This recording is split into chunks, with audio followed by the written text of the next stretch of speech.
Hello and welcome to San Diego Sports Junkies, a show for fans. By the fans. I'm Josh Taylor.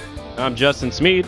And we want to hear from you today. Call in. You know, it's starting to sound like a broken record, and I really hope this phone rings today at 619-387-3452. Really want to hear your input, want to hear what you have to talk about as far as Padres, liking the fact that they're really making a good push.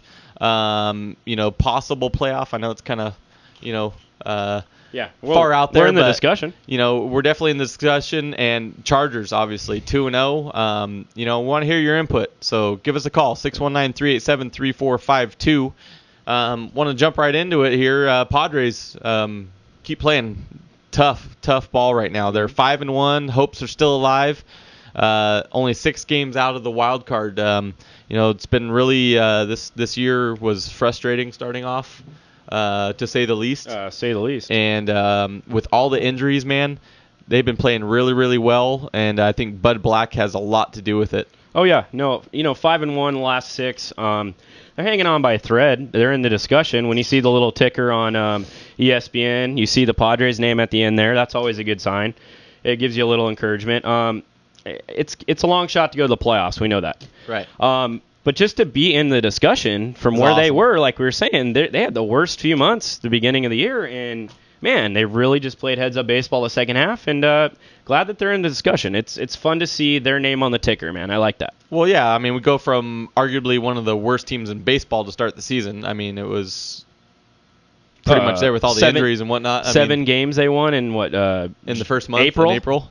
And now we're, when ESPN runs their little wild card standings across the bottom, you see the Padres hanging in there. It kind of lifts your spirits a little. Absolutely. It makes you excited for, these next couple weeks. Right. And future years. Next spring training, which I hope you can join us, by the way. I will go to that. I'm going to make sure I get there. Is going to be phenomenal. Peoria. Chase Headley, man, guy's staying hot. Another home run. Jason, in case you are watching, that's number 28. 30. He's knocking on the door. We're in Arizona, so there's a good chance that he hits 30 out there because you know how the ball flies there. Oh, it flies out there, and Headley hits bombs out there at Chase Field. So he loves Chase Field. We'll see. So, I mean, hopefully he can keep it up. I already said 35, so. I would love to see it. 35. He's got to hit 7. What we got? How many games? 7 in 2 weeks. How many games left? About 15 games. Okay. So just get on a massive tear again. Every other game. Might as well. Let's do it. Screw it. Yonder goes walk-off against the Rockies. What was it, 12-11? It was 12-11. I'm sitting there, and I was able to watch the game because we're at the Charger game. Right. But I checked in at halftime. We were losing 5-2. Scored 8 runs, 5-3 actually. Excuse me. We scored 8 runs. We're up 11-5. Unbelievable. And I'm like, sweet. Yeah. How the hell are we doing this? Right. And so then the game's over. Charger game's over. We're walking out to the parking lot, and I look at my phone. It's 11:11. I'm like, you got to be kidding me. Yeah. Again. Like, really? Comeback kids, man. It's cool. We put it together. Alonso came home with a clutch hit, and. I watched the replay a little bit. I got to see the walk-off, man, and I just can't get enough of it, man. Yeah. I don't want the season to end. I don't I don't wish either. There was another month. I don't either, Josh. I mean, just the exciting brand of baseball they're playing. We haven't seen it all year until now, and we don't want it to stop. But obviously there's an end of the season coming up, and hopefully we can crawl over Arizona. Like you said, Yonder's been going crazy lately. He's been hitting the ball over the field with a assortment of other guys. Headley, Yasmani Grandal, lots of guys contributing to this baseball team. Yonder has been one of the most exciting guys down the stretch, I think. Absolutely. Yonder's been exciting. You know what I kind of want to touch on is we've moved to the 6-man rotation. Oh, yeah. And since we moved to the 6-man rotation, the starters have been extremely solid. Mm-hmm. My question is, and maybe this is a September call-up thing, why don't teams try to do it all season long? Is it just because then they would have to keep an extra arm and one less bat one off the bench player? Yeah. I think more or less is when you have the September call-ups, that gets your roster expanded, obviously. So you have the opportunity to do these kinds of things. I think they're shorthanded during the regular season. not enough roster spots. You want to keep a couple extra bench guys, because what if you get into the dog days, longer innings? You need position players to fill those extra inning ball games to come in. Right. But I do see the benefit of a six-man rotation, because you're going to save arms. You're going to save guys down the stretch, especially if you're a playoff contending team. Well, look at the Nationals right now. They shut down Strasburg. Right. And I think there was somebody else. The Dodgers were thinking about shutting down Kershaw, but I think I heard he's got a little bit of a injury bug. But they're shutting down these young kids because they're worried about the innings. If you have that 6-man rotation, right. Maybe you can get these guys through the entire year, get a full benefit of them, and then you move into the playoffs and you have your top 3 guys. And you're healthy, yeah. Agreed, Josh. And healthy. I agree.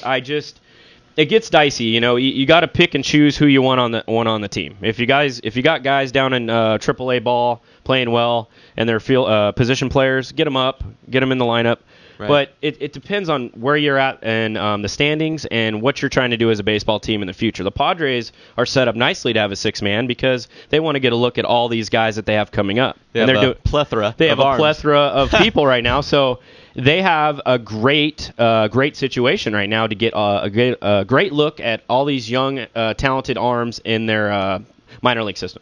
Absolutely. And speaking of talented arms, Eric Stoltz, since the All-Star break, he's 5-0 with a 2.16 ERA. They got this kid from the White Sox, and he has been money dynamite ever since we've got him. He had one little hiccup before the All-Star game, but for the most part, he's been lights out. Oh, yeah. And it's just another solid arm. Exactly what I was going to say. The starting rotation, Bud Black's going to have a tough time putting that starting 5 together next year. Starting 5? You could do the starting 10. Sorry, yeah, you could have 10 guys roll out there. I mean, like you said, another example of a young kid coming up here and impressing this manager group. We say it all the time.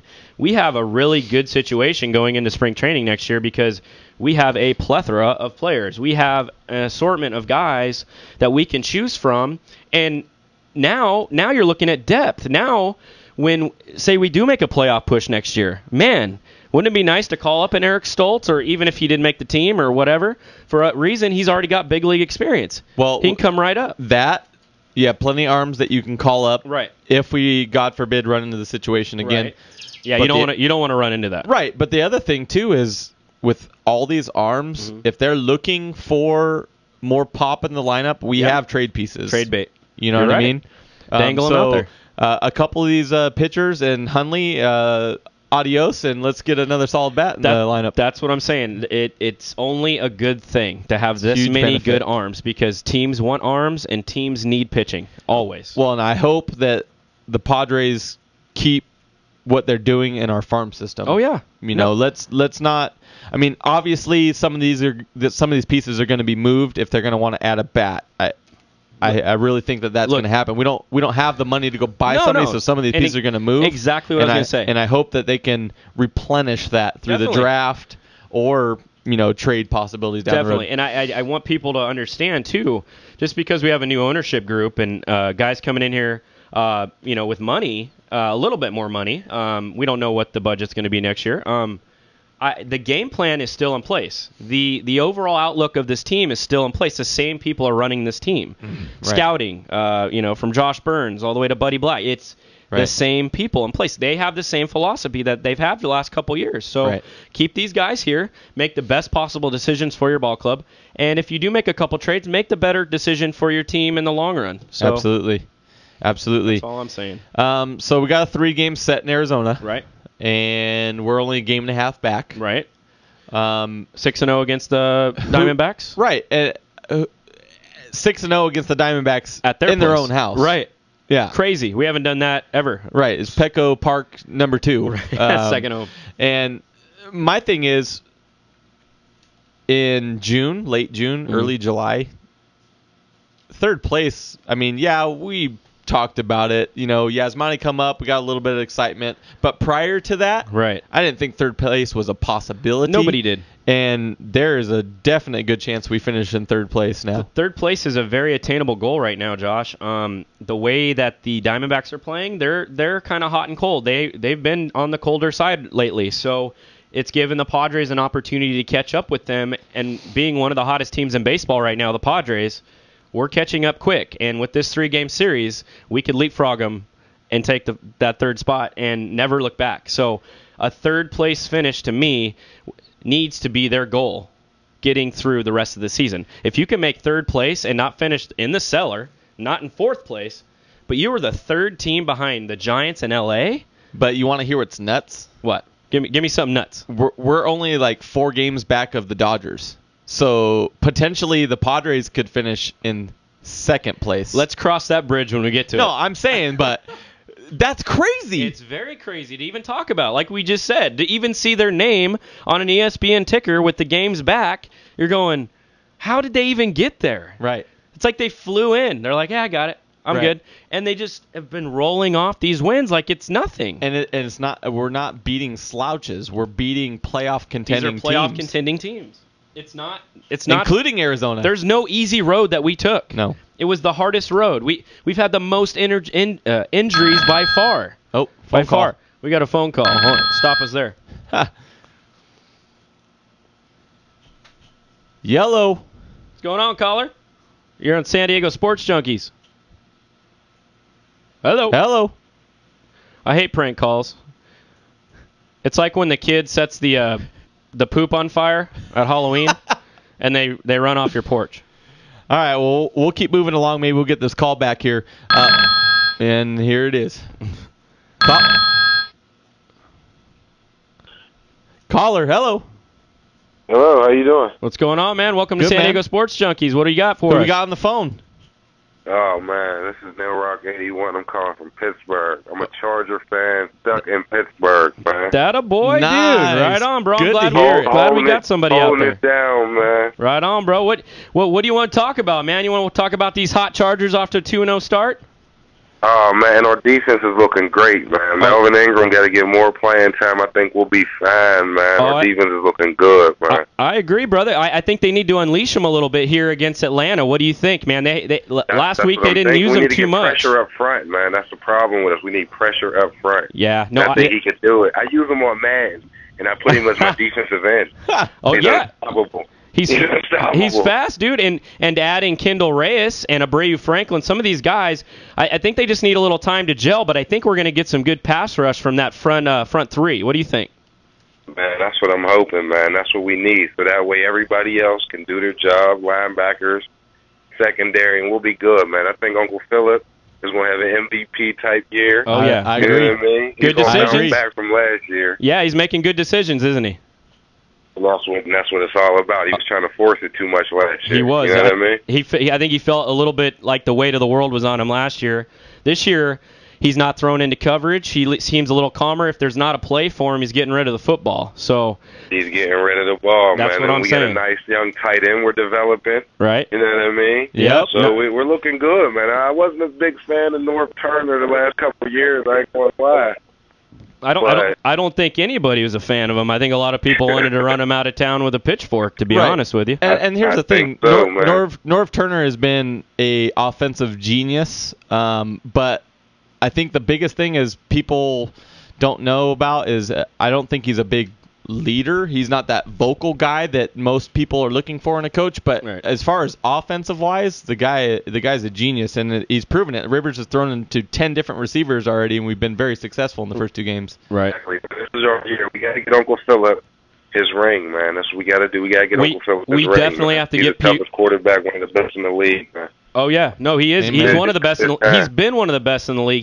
He needs to get that monkey off his back like Steve Young did. He was one of those guys. You remember? He was the best there was, but he never had that ring, and he finally beat the Chargers up in that Super Bowl. So I feel the same way about Phillip, man. He needs to join Big Ben, and he needs to join Eli with that ring. Oh man, I hate that guy, man. Let's keep him out of the conversation. We can talk about Eli, You man. mean- yeah, I'm into that.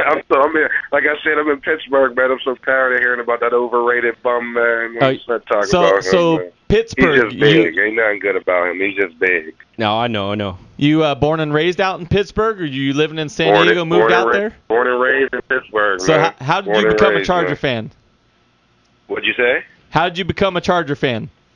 The year that the Chargers beat the Steelers. Yeah, 94, baby. Junior Seau came right over the back of Barry Foster, I want to believe it is. Dennis Gibson knocked the ball down. Remember? Then. Dennis Gibson knocks the ball down. Yeah. Barry Foster, dude. Ever since then. Who was the quarterback? Neil O'Donnell. Comeback kid, wasn't it? No, for the Chargers. Stan it was Jim Humphries. Harbaugh, I believe, right? Stan Humphries, baby. Stan Humphries. Yeah, Humphries. Sorry about that. That's Stan all right. the man. Natron Means, Stan Ever Humphries. since then. Yeah, dude, those were the boys. Danny Those were the boys.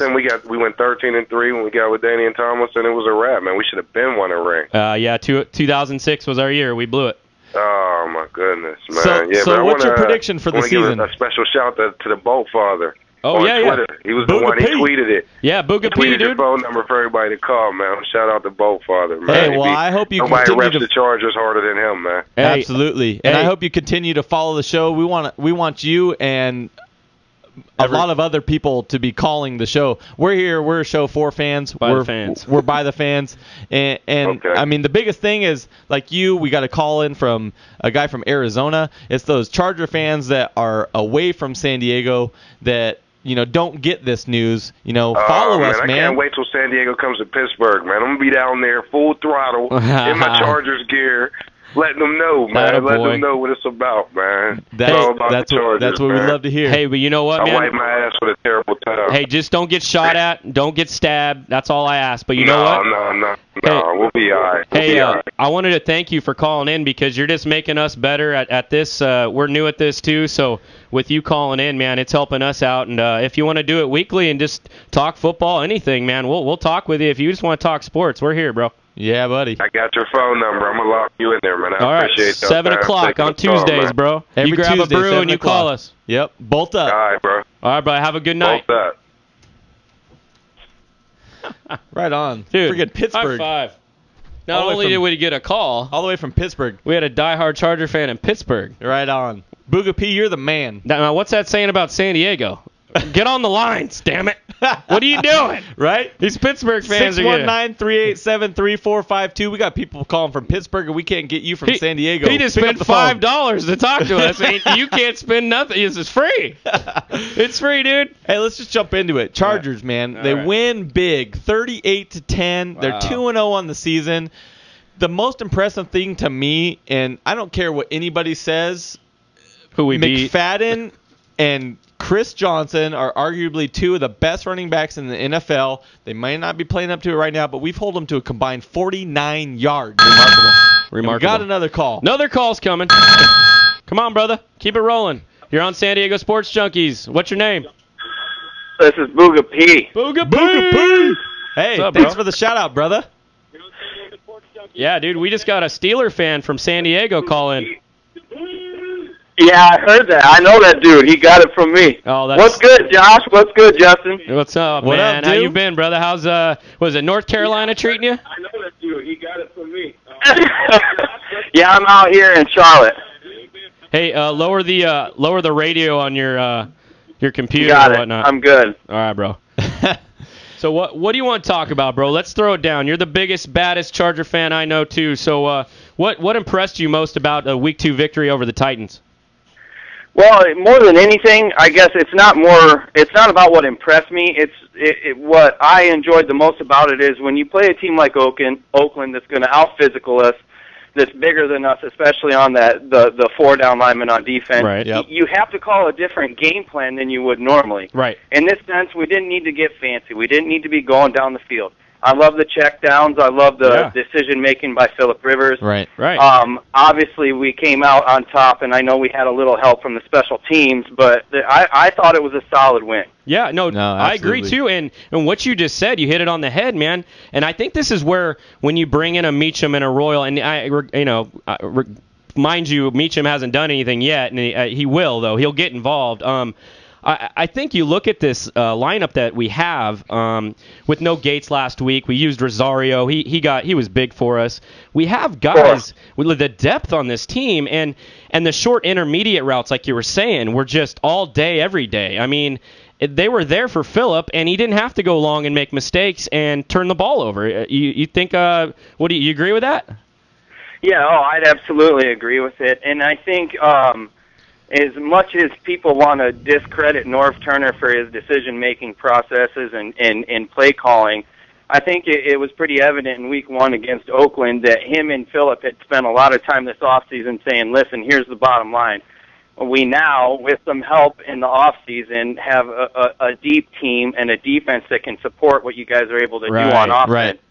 So there's no reason to go for that big play every single time. Feel free to check it down. Right. We have enough guys depth-wise to still put points on the board. Exactly. So I don't know. I feel pretty good. I'm not going to jump off the bridge and have a bungee cord on my damn leg, I'm not going to sit here and proclaim us the AFC champs already. No, not at all. But no, just the way they've been looking. Year, but right, Josh? I haven't said that. But it's just a rumor. Right. But No. The thing is I think what people are taking for granted is we're in a different position than we've ever been in. Chances are, if we don't make the playoffs, which I don't see that happening, Norv Turner's gone. AJ's been rumored to already be back for next season. Right. We'll see. He probably did enough in the off season to keep his himself job there, but and he's the winningest GM in our history. I don't know. I really like where we're sitting. I don't care if it's only 2 games. It feels great to me. No, absolutely. You're absolutely right, and I kind of touched on that with your buddy from Pittsburgh. Is Norv is an offensive genius. I mean, it doesn't matter who we have out there for receivers. Phillip's already thrown to 10 different receivers. He looks sharp with no Gates and no Matthews. He went 24 for 32, 284 yards and 3 touchdowns. That's solid. Exactly. I mean, that is one a phenomenal touchdown game. taken away at least. Remember, he swung the one ball out to Ronnie Brown, and that was called off. Right. And then the Malcolm Floyd supposed drop, I didn't see anything that would overturn that. No. And real quick, as much as I support Norv Turner and I love his offensive play calling, remember with what team Norv built his offensive prowess, or the people the Cowboys that give him this offensive genius thing. By the way, I'll let my daughter call the plays if she has Michael Irvin, Emmitt Smith, Jay Novacek, Emmitt Smith, Daryl Johnston, and Troy Aikman, Alvin Harper, and Leon best Lett was offensive your lines of all left time. guard. I'm not hating on Norv, but when I hear offensive genius, then I want to see games that extend into the postseason, regardless of injury. Well, no, agreed. And one thing that he has done that people aren't paying attention to either is he's won more playoff games than a majority of our coaches have done in the past. Right. And actually, if you look at his record since he's been here, he has the best record as a coach since he's been here. Right. But with that said, I still need to see us go deep into the playoffs. Yeah, he needs to make a serious run here again to keep his job, like Booga touched on. I think AJ will be back next year regardless. Norv really has to prove himself this year, and I think his rapport with Phillip, that goes, some people go under the radar. They have a very good relationship. He's the one who called him back, and he was the one, he had the signal, he had the horn, so to speak, for keeping Norv around. He wanted him around. He loves him, and, I like that. I like that my quarterback likes his head coach. He supports him, and I think they can win with him. But we just need to be smarter. We need to be smarter with play calls. Phillip needs to be smarter with the ball and off to a 2-0 start. And we're usually traditionally not off to the fastest start in the world. So, hallelujah, I'll take it. And here comes the Atlanta Falcons. Well, right, and I'm glad you said it the way that you did. It's not just Phillip, it's Hardwick. It's guys that have been around the team for a long time that have basically said, Norv is the guy that we believe in. There's not a better guy for the job. Now, when I first found out that Norv and AJ were going to be kept, I was in the middle of moving from Walla Walla, Washington, all the way over here to Charlotte. So, I mean, I had this huge, cross-country trip and this and that. My dad called me, and I've never been so irate about a football decision that was made. Oh, I know. I think there's a few 100,000 people that are right there with you. I thought the whole town was going to be lit on fire. But the majority of those people, they're not able to step back as I have, and writing for BoltBeat.com. I don't. There's nothing I can do to change what decision that Spanos made. I'm stuck with Norv. I'm stuck with AJ. I love what AJ has done in the offseason. I really have. Yeah, we needed more depth on offensive line, but I like the way that he went about it. There was no way to guess that Gaither was going to be this Sally, Alice, Fragile, China Doll. China Doll. Come on, yeah, Big Lazy. You know, I call him the Big V around here. I don't know. I don't know enough about back spasms, but I call him the Big V, bro. I don't know enough about back spasms, but Quentin Jammer breaks his hand, has surgery, and still plays the next game. So Hey. save Well, it for Oprah. and we got a guy coming off a broken clavicle, and Ryan Matthews, who's been trying to get in the game, but he didn't practice enough last week, or he would have gone in against Tennessee. So I mean, if it was his choice, he would have been in I don't there. know whether or not, you know, that one comment that Matthews made about, you know, you just have to go out there and do your best and hope that you feel good enough or whatever, whether or not that was a jab at Gaither, but it's, you know, I just want to know what the timetable is. That's it. It's frustrating, and they won't give you that. They won't give you the timetable. Yeah. Nobody wants to talk about that guy. Right, and that's the most frustrating about it. No, it's not even frustrating anymore. Just move on. I don't care if the guy plays at all this year. Mike Harris, yeah, he's an undrafted free agent rookie. He's played solid. But he's played solid so far. We got a real test this week. Pass rush is way better. We'll see how it works, and let's just move on from the Gaither thing. If he gets back, he gets back. If not, you know, it's a recurring stupid issue now. It's dumb to even bring his name up. Well, and that's the thing. We're only sitting here in week 2, but we're all completely over the situation. We just want it. Well, not all of us, but many of us want it to just go away. Right. You know, I just as soon put him on IR so we open up a spot for somebody who wants to play or feels like playing. Right, and I know that's a bit premature, but I don't know. Yeah, no, I wanted to plug you guys up. BoltBeat.com. Booga writes. He's a beat writer there. He does fantastic work writing articles. There's some good articles. You can follow him at Booga P, right? And that's on Twitter. And he's a good follow. And yeah, like you hit on it, man. Just either move on, get him onto the IR. Let's make another roster spot for some more depth. We'll see. But Booga, man, we really appreciate you calling in today, man. That was awesome. Hey, thanks for having me. Hopefully I didn't keep it too long. And as of course, bolt up, fellas. Yeah, bolt up, baby. Let's go. Before you go, what's your prediction on Atlanta? Give us a score. Whew, I got 27-23 San Diego in a tough game. It comes down towards the end, and Phillip puts it down for us with hopefully not relying on my man Kading, but he might have to hit a late game shot to get us within the chance of having that last score touchdown. I know it sounds funny. It's just a weird thing I got. Yeah, well, hey, I like it because all in all, we'll be 3-0, and we'll be rolling, as they say. Awesome, guys. Thanks for having me. You guys do a great job. Everybody check out San Diego Sports Junkies. Love it. Thanks, fellas. Later, bro. I appreciate it. Have a good one, man. All right, bye-bye. So, it's freaking awesome. Yeah. Now we got 2 calls outside of San Diego. Right. 619-387-3452 if you want your voice to be heard. That's the rest of the country 2 and San Diego 0. Well, we got Arizona, so it's 3-0 actually. 3-0. Nice.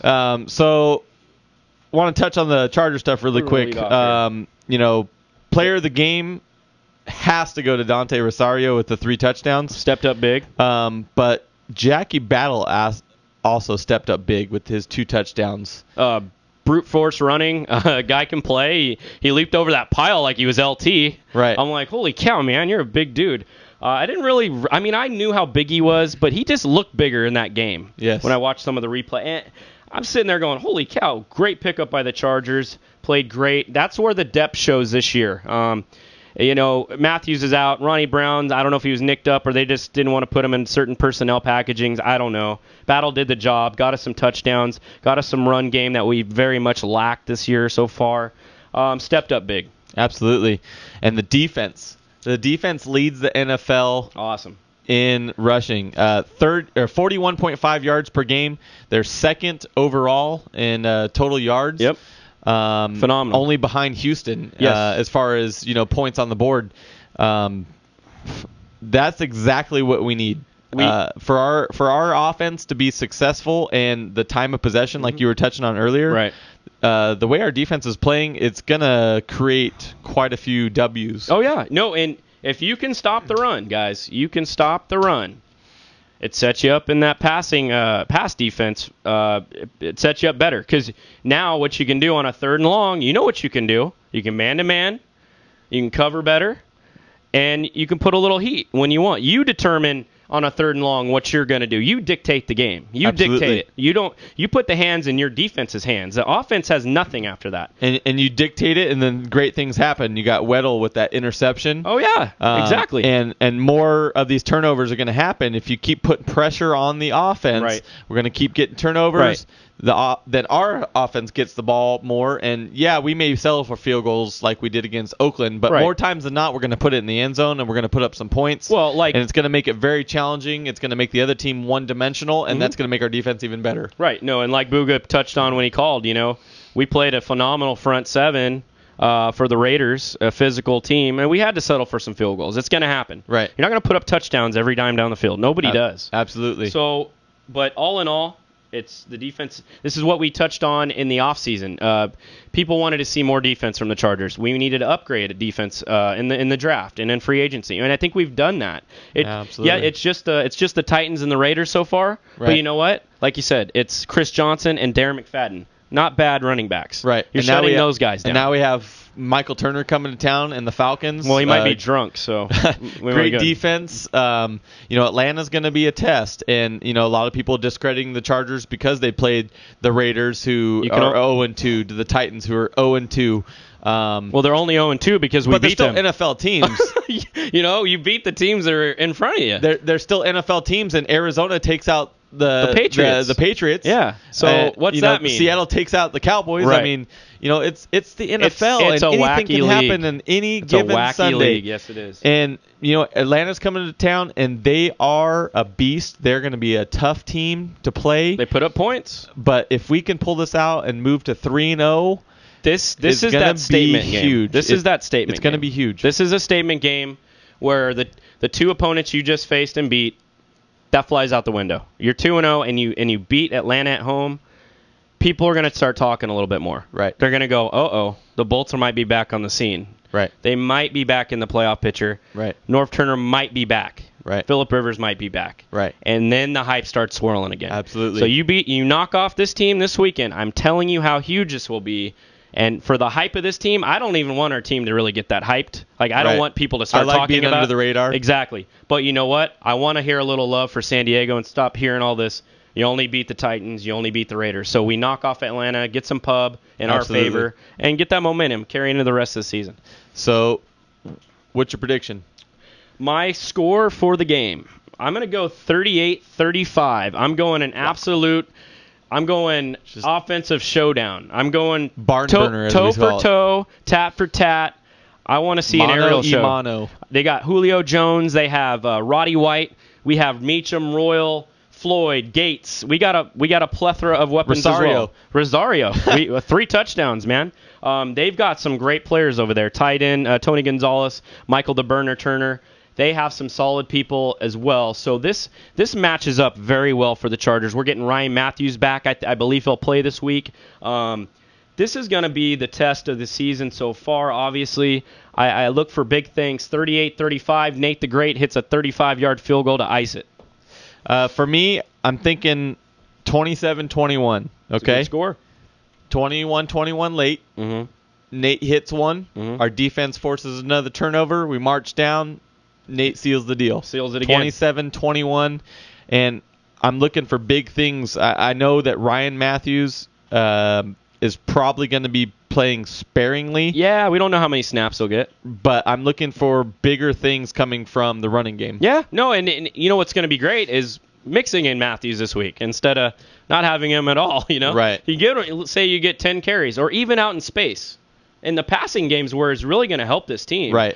70% Ryan Matthews is better than, no offense, any other running back 100% Ronnie Brown, yes. Right. I agree. So, pick to click. Last week you had Donald Butler. Yep. 3 tackles. He only had 3 tackles. I thought he'd make a bigger impact. I did. I thought he'd maybe have a pick or a sack. Didn't come through that great. He had a couple tackles. This week, I'm going to go with my breakout guy. I want to see this guy produce a little more. Robert Meacham. I think this is the game where he really gets comfortable. I think he needs a big game. I think with a pressure-packed line from the Falcons, I think we're going to have to get rid of the ball quickly. 3-step drops for Phillip. And I think Robert Meacham's going to be there on those intermediate routes. Maybe 5 to 6 catches. I say he goes maybe 60, 70 yards, and I'll give him a TD too. Yep, I think we're right along the same page. I had Eddie Royal last week, only had 2 catches, 18 yards. Didn't really do anything in the punting game, but then again, he didn't really have to. No. And it was good to see him get involved, though, in the offense. I know it's only 2 catches, but it's starting to flow a little better. Right, exactly. This week, I'm looking for Malcolm Floyd. Okay. I didn't get to see the replay. I was at the game, but I didn't get to see the replay. I haven't seen it yet either. At the game, on the scoreboard, it looked like it was a touchdown. Right. And I didn't see the ball pop out. I didn't see the ball hit the ground. I don't know what they were looking at, but it wasn't the same screen I was looking at. Right. And I'm looking for big things out of Malcolm Floyd. I'm going 2 touchdowns. Okay. For Malcolm Floyd. Well, if they're going to score 38 for me, you better have 2 touchdowns, right? Yeah, buddy. So everybody's going to get involved this weekend. I'm going to love that. Absolutely. D-bag of the week. Oh, boy. Okay, so last night the Denver Donkeys lost to Atlanta, and Chargers took over first place, in case you guys are in Zombieland and weren't paying attention. And then Michael Turner decides that he wants to go out and party and Celebrate drive that win. 97 on a 65. Celebrate that with a cognac in your Ferrari. Right, and get pulled over, get a DUI, and that's good fun when you're on a short week coming to San Diego and you're going to have to deal with the Chargers. Right. I don't get it. I really don't.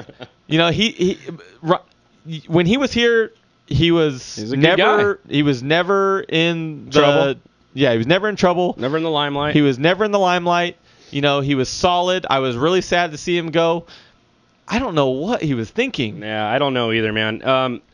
For me, I'm not going to get irate about this situation.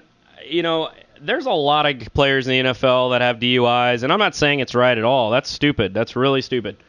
But to do it after a big win like you did, on a short week coming to San Diego, driving 97 in a 65-mile-an-hour zone, in your car, drunk, that's probably not the smartest thing to do in the world, right? No. Michael Turner. And I hate to say that because he's a former Charger, and I actually like Michael the Burner Turner. I've never had an issue with him. Right. But holy cow, that's so stupid. And like we talked about earlier today, okay, you use steroids, you get suspended for like 4 or 5 games. Right. You don't hurt anybody but yourself. Yeah. You do 97 on a 65, drunk, intoxicated. Right. You can kill literally somebody. kill people. Yeah. And will he get suspended? You know what? I think he deserves some action by the league. Something needs to happen. Well, I think that is more serious than sticking a needle in yourself. Well, yeah, 'cause like you said, you're only affecting yourself, really. Right. I mean, you're screwing yourself. Right. I mean, you might be helping your team a little bit, but geez, you're really just messing yourself up. But on this case, I mean, dude, dumb idea. What were you thinking, bro? I don't get it. You're gonna be our D-bag of the week because it doesn't make any sense to me, bro. You're on a good team. Your guys are rolling, coming to San Diego, big time ball game, and you got all this distraction now for your ball club, while the Chargers have no distractions for our ball club. And that's what I'm looking at. My keys to victory. We got to watch them last night. Right. They're on a short week. Right. Now they have, all this drama thanks to Michael Turner. Right. They're having to come to our house. Yeah. I'm going to say this right now. I'm going to be shocked if the Chargers can't pull it out.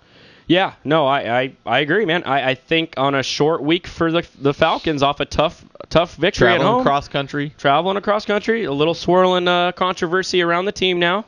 It's not a big deal, I guess, but it's a big deal if he plays. They're going to make a big deal about it during the game. They're going to talk about it. Right. So it could loom around the team. It could affect them. I hope the Chargers pull this one out, and I think they will. So, just dumb idea by you. Michael Turner, you get the D-bag of the week, buddy. Yeah, congratulations. Congrats. Aztecs football. Aztecs. Man. Barn burner, North Dakota. 49-41. Where's that North Dakota at? I don't know, but they got a hell of an offense. Holy cow. Because the Aztecs football arguably have one of the better defenses, and they put up 41 points on our defense. That's not messing around. No. 49-41's the final score, and you won by 8 points. You both almost combined. Yeah, you won, but you both combined for almost 100 points.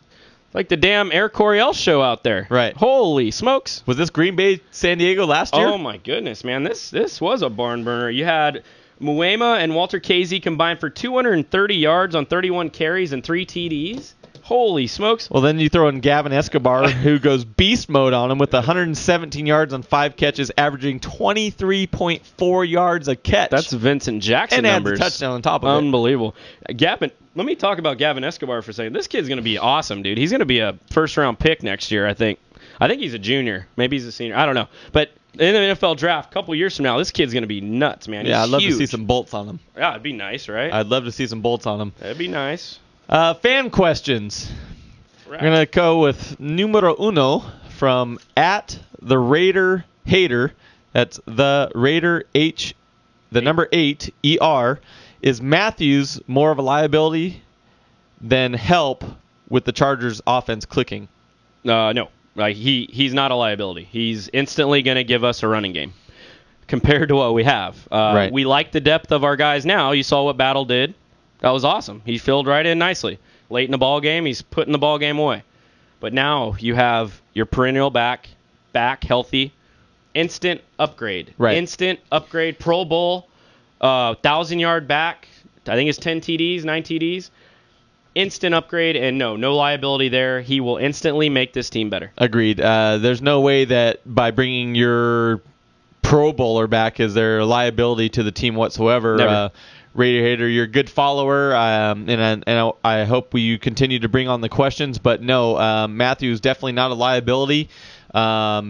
He's going to benefit this offense, even if he's only in there a portion of the time. Right. He takes defensive players away. They focus on him, and it opens up everything else in the offense. And now, here's the other point. If he's not healthy and he's lying about his health, then that could become a liability. But they say from all indications, Right. He's a go. The doctors have cleared him. Yeah, That's he's all cleared. I need to He's hear. cleared for contact. He's ready to hit somebody in the mouth, and that's really all that matters. If he was going out there at 50% saying I'm good, that's a liability. So he's instant upgrade. We're going to be fine this weekend. The second question, which is it's almost like a two-part question, even though it's from two different people. Right. At CT2SD, with Matthews most likely coming back against Atlanta, which is inevitable, I think at this point. He wants to know, with Matthews coming back, does Ronnie Brown now see the door to make room for more line depth? If seeing the door means cut or release, no, I don't see Ronnie Brown being released. We already signed a lineman. Reggie Wells was released once, and now he signed back with us again. So I don't know what they're doing with that. It's like a carousel. Gatson, I think we released Gaston to the practice squad today. Right. But we re-signed Reggie Wells to add line depth, and he's solid veteran. He can step in nicely. And no, I don't see Ronnie Brown leaving because that was one of our upgrades in the offseason to our depth at running back. Right, and they're looking to use Ronnie Brown almost like a third down back. They're going to spread him out. They're going to use him like Wildcat. they were using Sproles. Yeah.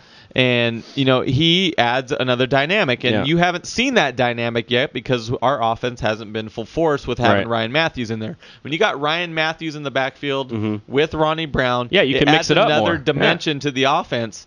You're going to see, guys, just wait. There's still more to come from this offense. We put up 38 points against the Titans. I don't see why we don't get back to that offensive elite status that we've been so accustomed to having around. And I'm glad you said that because I don't even think we've seen anything close to what we're going to see this year from the Chargers.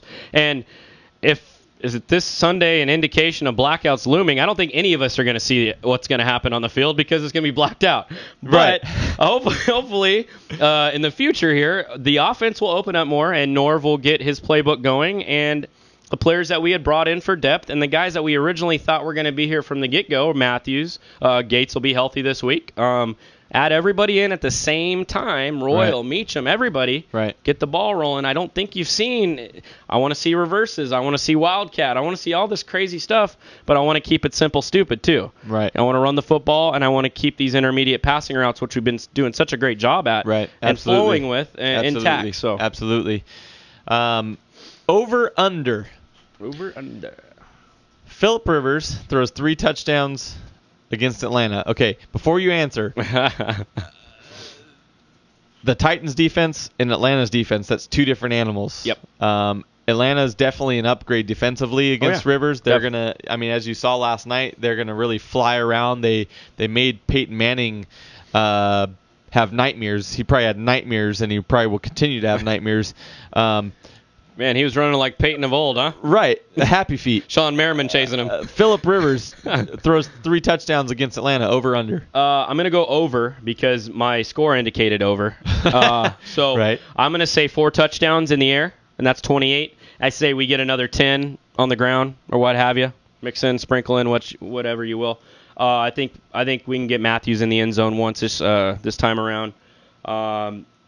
Yeah, I'd say over. Over's fine. My score indicated that, so.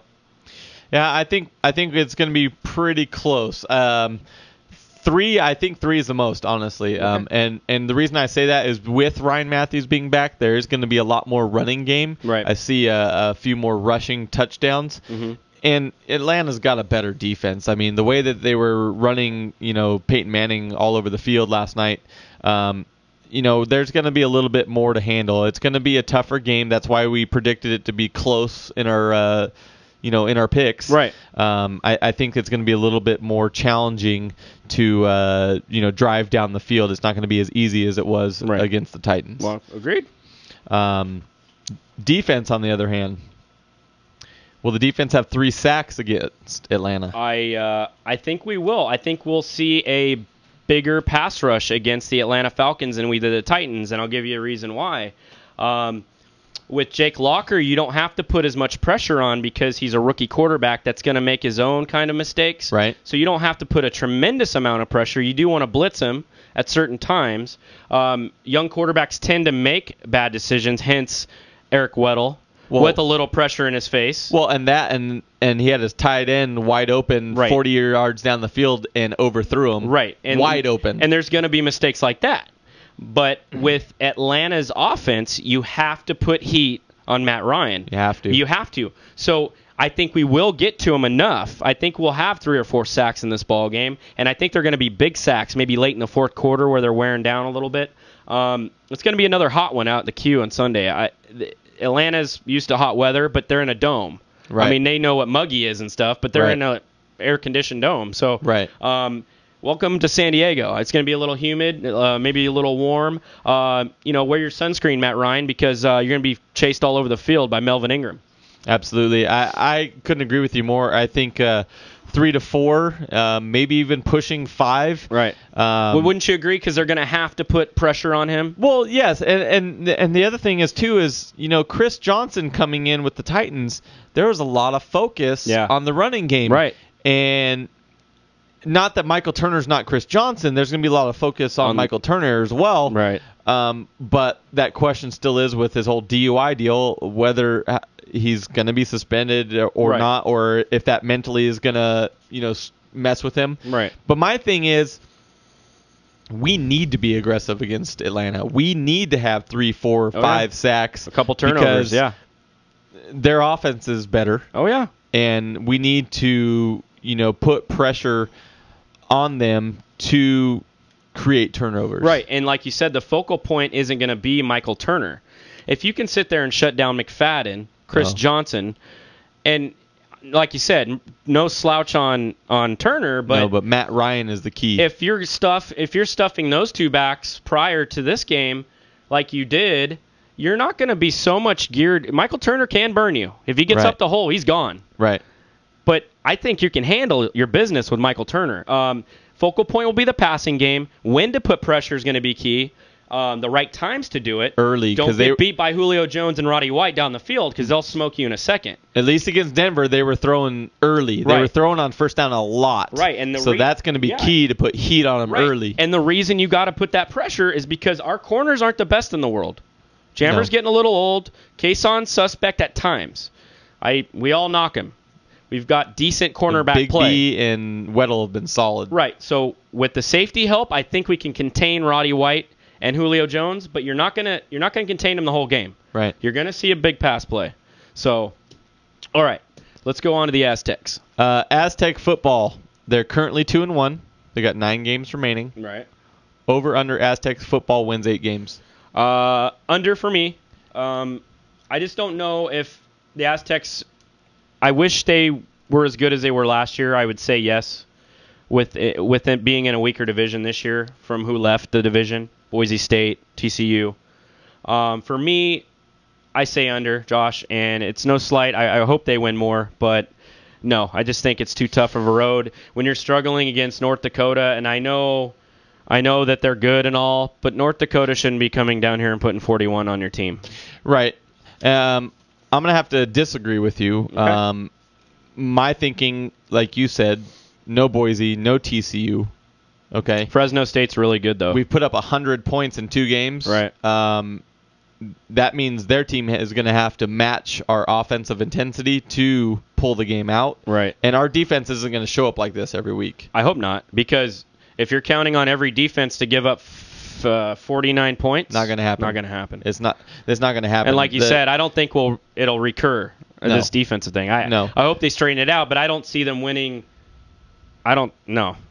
I think that's too many 9 games is for not me. out of the question. I think 9 is not out of the question. Out of the question, but it's not logical to me. But that's agree to disagree, right? Absolutely. That's why we do the show. Right, exactly. So everybody, want to thank you for joining San Diego Sports Junkies. Booga P. Honestly, I didn't catch the guy's name in Pittsburgh. I know. Well, let's just go diehard Bolts fan in Pittsburgh. Thanks for the call, bro. Absolutely. Thanks for the call. Guys, that's what we want, man. We really want to hear your side of it. We want to hear your input. We like to hear the excitement in your voice. Yeah. And please, give us a call. Send us tweets. Give us questions. This is what it's all about. We want to make sure that the people that aren't in San Diego have an outlet, all the San Diego info, love that they can absorb. Right. And that's what we're here for. We're San Diego Sports Junkies, a show for fans by the fans. This is Justin Speed. I'm Josh Taylor, and we'll see you next week. Peace.